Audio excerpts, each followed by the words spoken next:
Welcome to Guide Guru. We hope this video helps. You'll start by preparing the tools and taking a quick backup. This prevents accidental data loss. First, enable developer options and USB debugging, because ADB needs that bridge.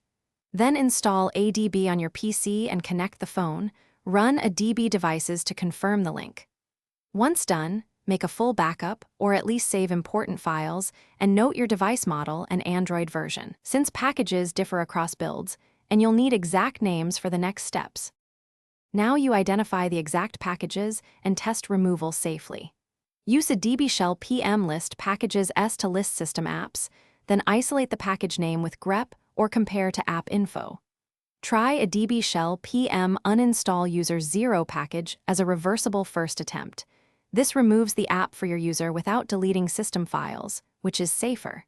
If a package is protected, you'll see an error. Don't force delete yet. Instead, research the package to avoid breaking dependent service. Finish by deciding between reversible uninstall and permanent file removal.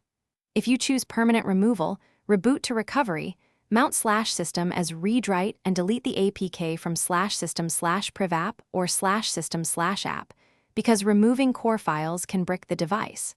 Once deleted, reboot and test core functions like telephony, notifications, and play services. If anything breaks, immediately restore your backup or reinstall the package by sideloading the APK or flashing the stock system image. This is your primary troubleshooting step to recover a non-booting device. Thanks for watching. Consider subscribing if we helped you today.